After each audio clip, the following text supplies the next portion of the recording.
जय श्री कृष्ण friends, welcome to Anurag astrology. Retrograde planets के सीरीज में अभी तक हमने आउटर प्लैनेट्स देख लिए हैं, जो है मार्स, सैटर्न और जुपिटर। अब फ्रेंड्स हम इनर प्लैनेट्स देखेंगे, जो है मर्क्यूरी एंड वीनस। उसमें आज हम देखेंगे मर्क्यूरी। दोस्तों, रेट्रोग्रेड मर्क्यूरी हम जैसे कि हर एपिसोड में, हर चैप्टर में देख रहे हैं। सबसे पहले हम देखते हैं जो प्लेनेट आज हम डिस्कस करते हैं कि वो कारक किसका है। मर्क्यूरी के बारे में अगर हम बात करेंगे तो मर्क्यूरी कारक है कम्युनिकेशन का, बोलने का। मर्क्यूरी कारक है कैलकुलेशंस का। मर्क्यूरी कारक है लॉजिकल रीजनिंग का। मर्क्यूरी कारक है इमेजिनेशन का। मर्क्यूरी कारक है स्किन का। मर्क्यूरी कारक है लैंग्वेज का। तो दोस्तों, ये सब चीजों का मर्क्यूरी कारक है। और भी चीजों के होते हैं, लेकिन बुध भगवान, मैंने जो अभी 2-4 चीजें बताई है, इसके कारक है। दोस्तों, जब भी कोई प्लैनेट, अब मर्क्यूरी शुभ ग्रह हो गया, लेकिन ये डिपेंड करता है कि वो पाप प्लैनेट के साथ है कि शुभ प्लैनेट के साथ है, लेकिन फिर भी ओवरऑल मर्क्यूरी को एक शुभ ही ग्रह माना गया है। दोस्तों, मर्क्यूरी जब रेट्रोग्रेड होगा तो मर्क्यूरी की शुभता 3 टाइम्स बढ़ जाएगी। अब जैसे मैंने यहां कहा, मर्क्यूरी क्या का कारक है? कम्युनिकेशन का, लॉजिकल रीजनिंग का, एनालिटिकल कैलकुलेशंस का, इमेजिनेशंस का, ये सब चीजों का मर्क्यूरी कारक है। तो दोस्तों, ओवरऑल मर्क्यूरी रूल कर रहा है हमारे ब्रेन को। अब होता क्या है कि हमारा जो ब्रेन होता है, एक लेफ्ट ब्रेन होता है, एक राइट ब्रेन होता है। तो दोस्तों, ये जो होता है, मतलब हम जो, अब मर्क्यूरी तो मान लो ये सब चीजों का कारक है, लेकिन किसी के कैलकुलेशंस बहुत अच्छे होते हैं तो किसी की इमेजिनेशन पावर बहुत अच्छी होती है। आप देखते होंगे, अगर कोई बहुत अच्छा लिख लेता है, इमेजिन कर लेता है, कोई बहुत अच्छा बोल लेता है, लेकिन वो मैथ्स में बहुत वीक होता है, तो फिर ऐसा क्यों हो रहा है? जब मर्क्यूरी कैलकुलेशंस का भी कारक है, मर्क्यूरी स्पीच का भी कारक है, मर्क्यूरी लैंग्वेज का भी कारक है, तो किसी की लैंग्वेज बहुत अच्छी है, स्पीच बहुत अच्छा है, तो कैलकुलेशन वीक आ रहा है। किसी के कैलकुलेशन वीक है तो स्पीच बहुत अच्छा है, और किसी का दोनों अच्छा है। ये सीक्रेट छुपा है मर्क्यूरी में। क्योंकि दोस्तों, अगर आपका मर्क्यूरी स्टेशनरी है, अगर आपका मर्क्यूरी सीधा है, तो दोस्तों आपके कैलकुलेशंस बहुत अच्छे रहेंगे।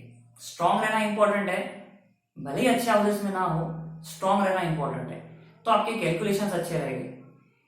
एनालिटिकल, आप जो सेक्शन होता है, जो सभी लोग कॉम्पिटिटिव एग्जाम्स में सॉल्व करते हैं, वो आपका अच्छा होगा। आपके कैलकुलेशंस बहुत अच्छे होंगे।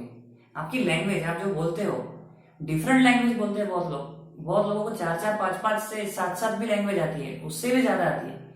तो लैंग्वेज हो गया, कैलकुलेशंस हो गया, ये सब दोस्तों आता है लेफ्ट ब्रेन में। हमारा जो लेफ्ट ब्रेन होता है वो ये काम करता है। तो अगर आपका मर्क्यूरी स्टेशनरी है तो आपका लेफ्ट ब्रेन वर्क करेगा। और दोस्तों, इमेजिनेशन, जो डायरेक्टर लोग होते हैं ना, इमेजिन करते हैं, फिर फिल्म को वो वैसे डायरेक्ट करते हैं। और कोई पोएट होता है, इमेजिन करता है, फिर लिखता है, आर्टिकल्स लिखता है। तो दोस्तों, ये इमेजिनेशन जो रहा, ये राइट ब्रेन का काम होता है। दोस्तों, हम जो इमोशनल होते हैं, कुछ लोग बहुत ज्यादा इमोशनल होते हैं, ये इमोशंस का काम हमारे राइट ब्रेन का होता है। वैसा तो ब्रेन एक बहुत कॉम्प्लिकेटेड पार्ट है। इसमें pituitary gland, adeno hypophysis, neuro hypophysis, hypothalamus, बहुत सारे सेक्शंस आते हैं इसके अंदर। ब्रेन एक बहुत क्रिटिकल पार्ट है। लेफ्ट ब्रेन, राइट ब्रेन, उसके चेम्बर्स, ये सब हम लोग मेडिकल एस्ट्रोलॉजी में देखेंगे, क्योंकि ये बहुत टफ है। लेकिन आज मेरा बोलने का सिर्फ इतना मतलब है, ब्रेन के आप 2 पार्ट पकड़ लीजिए। मैंने जो लेफ्ट में बताया वो लेफ्ट के काम है, मैंने जो राइट ब्रेन का बताया वो राइट का काम है।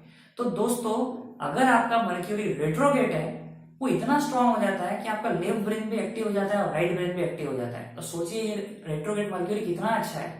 सभी प्लैनेट्स में से मैं सबसे ज्यादा इंपॉर्टेंस दूंगा रेट्रोग्रेड मर्क्यूरी को। स्टीव जॉब्स के जो मर्क्यूरी है वो भी रेट्रोग्रेड है। लेकिन इससे होता ऐसा है, स्टार्टिंग के फेज में मर्क्यूरी बार बार सोचने को लगाता है, थोड़ी तकलीफ देता है।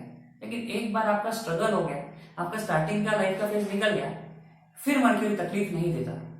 तो दोस्तों, स्टार्टिंग के फेज में जैसे स्टीव जॉब्स को भी तकलीफ हुई थी, वैसा मर्क्यूरी स्टार्टिंग की फेज में तकलीफ देता है लेकिन बाद में बहुत अच्छा होता है। दोस्तों मर्क्यूरी अर्थी एलिमेंट्स को रिप्रेजेंट करता है, अर्थ एलिमेंट्स को रिप्रेजेंट करता है।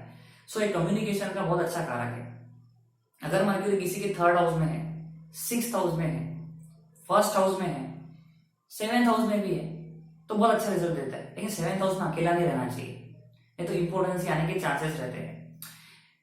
दोस्तों अगर किसी का मर्क्यूरी रेट्रोगेट है और उसमें जेमिनी में है, वर्गो में है, तो दोस्तों वो लोग बहुत बहुत इंटेलिजेंट होते हैं। और उसके साथ में अगर सन भी आ गया, रेट्रोगेट मर्क्यूरी है, जेमिनी वर्गो में है या फर्स्ट हाउस में है, उसके साथ सन आ रहा है, फिर ऐसे लोगों का तो कहना ही क्या, ये बहुत बड़े बड़े पीएचडी रिसर्चर्स और बहुत बड़े बड़े फील्ड में काम करते हैं, बड़े बड़े इन्वेंशंस करते हैं, क्योंकि मर्क्यूरी रेट्रोगेट हो चुका है। और जो हाउस को रिप्रेजेंट करेगा, अगर किसी के सेवेंथ हाउस को रिप्रेजेंट कर रहा है, एक साथ दो हाउसेस को रिप्रेजेंट करेगा, किसी के फर्स्ट और फोर्थ को कर रहा है, किसी के सेवेंथ और टेंथ को कर रहा है, तो वो हाउसेस से रिलेटेड कारकास भी बहुत ज्यादा बढ़ा देगा। रेट्रोगेट मर्क्यूरी मतलब दोनों लेफ्ट ब्रेन और राइट ब्रेन दोनों बहुत अच्छे से वर्क करेंगे। तो दोस्तों ये है रेट्रोगेट मर्क्यूरी जब हो जाता है तो ये बेनिफिट्स होते हैं। अब हर चीज के ड्रॉबैक्स भी है।